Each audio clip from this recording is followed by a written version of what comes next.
Jangareddygudem town hall నూతన committee నియామకం ఆదివారం నిర్వహించారు.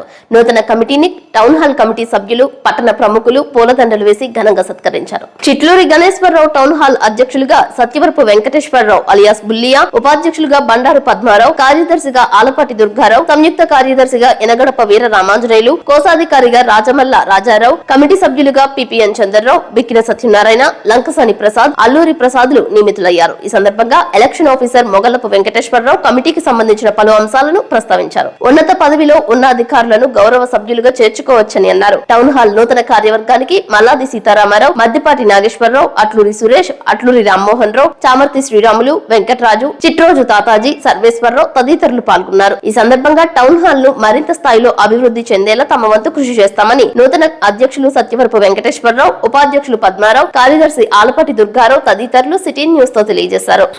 ఈ టౌన్ హాల్ పాత కమిటీకి ఎంత పురోగతి సాధించిన పాత కమిటీ సభ్యులందరికీ నా హృదయపూర్వక ధన్యవాదాలు తెలియజేస్తున్నాను. మేము కూడా వారి బాటలో ఇంతకంటే ఎక్కువ అభివృద్ధి చేసి చూపిస్తామని అనుకుంటున్నాము. దాన్ని చూడాలి, మరి చూసి ఇంకా గొప్పగా చేస్తామని అనుకుంటున్నాం. మా మీద నమ్మకంతో మాకు ఈ పదవులు ఇచ్చినందుకు ఆ పదవికి ఏ విధమైన ఇబ్బంది లేకుండా వండి తెస్తామని చెప్పి సభాముఖంగా తెలియజేస్తున్నాం. వాళ్ళు వేసిన బాటలోనే మేము కూడా నడుస్తూ ఇంకా దీని పురోభివృద్ధికి మా సహాయ సహకారాలు అందిస్తామని చెప్పి సభాముఖంగా తెలియజేస్తున్నాం. కొత్తగా ఎన్నికైనా మేము అందరం కూడా పాత కమిటీ కంటే మంచి పేరు తెచ్చి వారి సూచనలు సలహాలు మేము పాటించి మంచి పురోభివృద్ధి చేస్తామని కోరుతూ సేవ తీసుకుంటాం. కాలంలో వారికి చేసే మంచి పనులన్నిటికీ కూడా చిట్టూరు గణేశ్వర టౌన్ హాల్ అభివృద్ధి పనులన్నిటికీ కూడా మేము జనరల్ బాడీ సభ్యుల తరఫున సహాయ సహకారాలు అందిస్తామని తప్పనిసరిగా ఆ సహకారాన్ని తీసుకుని దీన్ని అభివృద్ధి పరచాలని చెప్పి ఇంతటితోటి